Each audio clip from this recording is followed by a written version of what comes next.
Hi everyone, this is Boogass Reviews, and today I'm finally going to be doing a review on the Marvel Legends Mantis Build-A-Figure. So before I do the review here on Mantis, I thought I'd go ahead and, since I'm going to show her with the rest of the Guardians at the end of the video, I thought I'd go ahead and show all the figures that you need to get this, to build Mantis, in my order of favorite to least favorite. So my favorite figure out of the way was Gamora. She came with her right leg. She'll stay in there. Let me see. I'm going to try and fit them all in the frame here. Second was Rocket Raccoon. He came with Mantis' torso. Up next is Nebula. She came with her left leg. Up next is X-Nilo. And he came with the right arm. I think right or left arm. Adam Warlock came with the head. And last is Star-Lord. He's just my least favorite because really the only new thing on him is this jacket. And I would have preferred a new figure instead of another Star-Lord. So you can see him right there. He came with the left or right arm. I can't remember what arms the figures came with. I do remember the legs because I did that review yesterday. So let me go ahead and put these all over here now. Get them all out of the way so I can do the review on the Mantis Build-A-Figure. So let's move on to it. So for the head sculpt, it looks very much like Palm Clementif. Clementif? I hope I'm saying her name right. But she is very beautiful, and Hasbro really captured that in toy form. I wasn't actually sure if it would translate very well, but it actually does. And the curious thing is that her face is actually separate. Her face and antennas is actually separate from the hair. Because if you take the head off, which I won't be able to do, because this is the toughest Build-A-Figure to put together ever. Like, I've put together the Sentinel, Giant Man. Arnim Zola was a really tough one because the legs wouldn't go in to their pegs or whatever.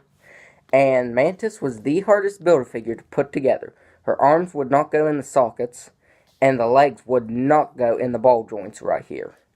And that's part of why I went ahead and put her together, because normally I put a Build-A-Figure together and then take it apart for the reviews and just put them together as I do the reviews. But I could not take her apart because these were so hard to get together it wasn't even funny. But when I was putting her head on, her face and antennas is actually separate from this piece, like her eyes and her hair is all one piece. They put the face on separately to really give those bug eyes more of a depth. And I think that really worked. I think it looks very nice like that. And she has those big eyelashes. But that looks really nice. Then there's her antennas. And they're very soft rubber. I wouldn't bend them or anything. You don't want to break them. And her hair. I love how Hasbro did her hair because it's black and has a metallic dry brushing of metallic green. I think that's a nice touch to it. Because originally, Mantis in the comics was all green and wore like a leaf costume, like a costume of leaves. And I think this pays homage to that very well. Because you can see that these look like leaves on her tunic right here. That looks nice. I love the color that Hasbro went with for the outfit too, that metallic green that's used in her hair. That looks really awesome because it does look like green leather. And this was a small Build-A-Figure, which I would have preferred it to be something bigger, but after getting this, I really love Mantis. And this is the final Guardians of the Galaxy member that you need too. Once you get this wave and the Guardians from Titus, then you'll have them all.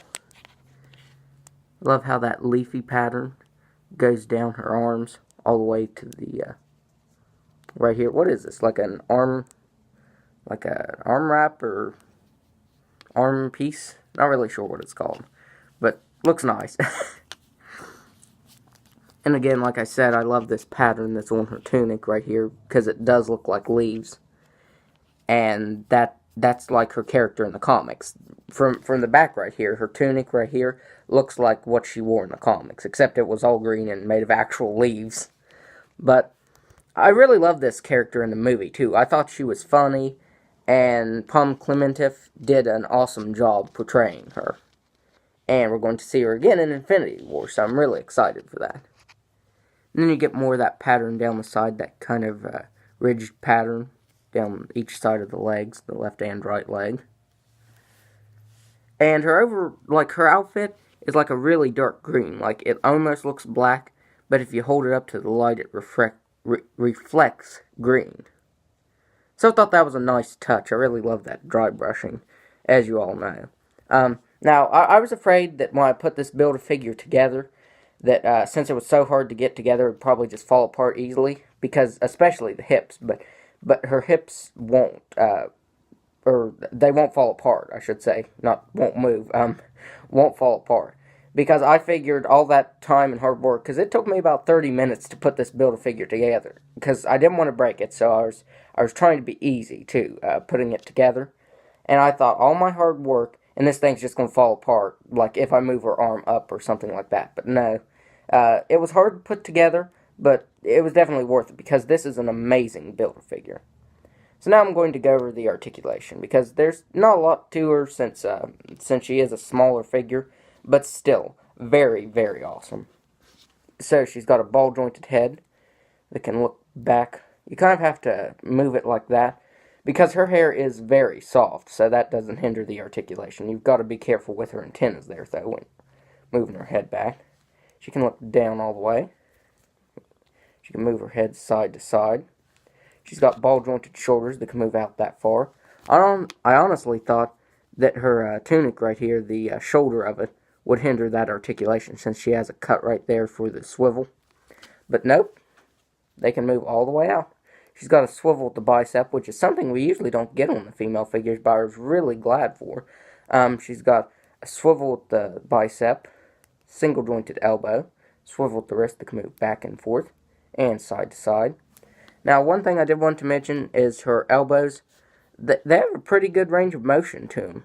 They've got that cut in them that allows more articulation from it, which I think all female figures should have, because you can see that she can even do that. She looks like she's doing some weird form of the robot. She's got a ball-jointed diaphragm that can move back just a little bit, and down just a little bit, side to side. Yeah, her boobs kind of get in the way of being able to crunch down any, which is kind of odd, honestly. It should be able to crunch down more than that, but it doesn't really bother me. We don't get a swivel at the waist. She's got ball-jointed hips that can move out that far. She can kick forward that far. She can just about kick all the way, but the tunic does stop it right here. She can kick back just a little bit. The tunic does stop that. She's got a swivel at the thigh that's a little sticky. It's a little hard to move, but it is possible.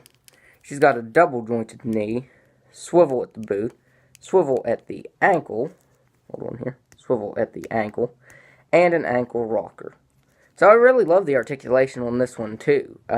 I think the articulation is a lot better than I thought it would be. Like, I figured it'd be like standard female figure articulation, but this is actually better than that. I just feel like a lot of her joints are pretty fluid in their movement, except for the thigh swivel. You can tell that kind of wants to stick. But other than that, this figure is just really, really amazing, and I'm glad that I have her so that I can have all of the Guardians now. So now, let's go ahead and do a comparison with all of the Guardians. I hope I can fit it in frame here. I'll probably have to move some around. So here she is next to Drax. One here. There she is next to Drax. Drax doesn't really want to stand up. Here she is next to Rocket. I'll just put him in front like that so that I can save some space. She was a Guardian for a little bit, but left in the end of the movie to find Thanos. Nebula right there. She's kind of pointed off to the side, but it's fine. Here she is next to Yondu. Here she is next to Gamora. And Gamora does not want to stand. Let me try and kind of stabilize her right here. Oh. Okay, let's just do individual size comparisons, because I'm going to knock one over, and that's going to cause everyone to fall over. So, there she is next to Gamora, who still does not want to stand. And then here she is next to the leader, Star-Lord. So I am very excited to have this Build-A-Figure in my collection because it took me forever to get it. This was my Christmas present, and because my grandma got all these for me, because she knew I'd been wanting this forever, and so I ended up having to get these by ordering them. That's how hard it is to find in my area, but I would highly recommend ordering these to get them because Mantis is a very amazing Build-A-Figure. I think the sculpting, the likeness, the paint, everything is just, oh, and the articulation, is just superb on this figure, so I would highly recommend it. So that's my review, and if you like this review, be sure to hit the like button and subscribe to my channel. Thanks for watching.